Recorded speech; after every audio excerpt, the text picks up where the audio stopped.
One of the saddest things to see because of the current economy that we're in is people simply aren't having families, and this includes having kids. And one of the biggest reasons because of this is the overall cost. If you look in the grocery store, fast food, everything's on the rise. And it's because of this in current situations that I feel like the movie Idiocracy is becoming real. And this is going to lead to the responsible, financially ready adults to not want to have kids, leaving it up to the people that don't care. And now I don't want to talk about like the intelligence satire of Idiocracy. I'm more going to be talking about the simple aspect that the people that were planning, the people that actually cared to not have kids and wait till the right moment, simply didn't have them. And it's not because they don't want kids, it's simply because they're waiting for a right moment, which, as we know in life, there never comes a perfect moment. But let's just talk simple numbers for a second. The cost of raising a kid from 0 to 18 is around $250,000 to like $300,000, which when you say that out loud, no one wants to front. And with overall wages stagnant and the cost of living increasing, this is obviously a number that people don't want to pay, and it makes complete sense. The overall economy is simply tough for everyone. There always seems to be some issue of job layoffs,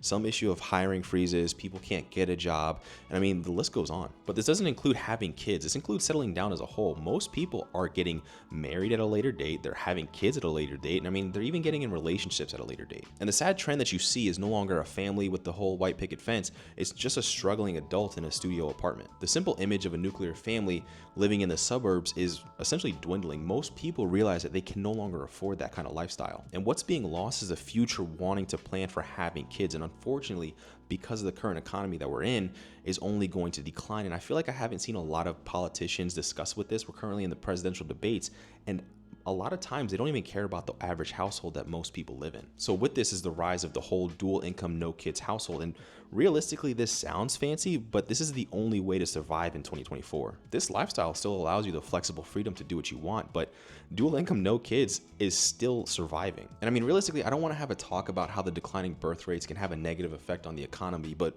overall, we understand that the current climate that we're in can only be fostered by one that actually wants to have it. And it seems like there's an overall paradox of, yes, there's an independent flexibility of not having kids, but it seems like in 2024 the care is just thrown out the window, and unfortunately this is going to have some future issues. And I know the overall choice of wanting to have kids isn't limited to financial, but I feel like a society where people are pressured to even feel like they can afford to have kids is also an issue. But let me know your thoughts and comments down below, and if you enjoy the content, don't forget to like and subscribe. Peace.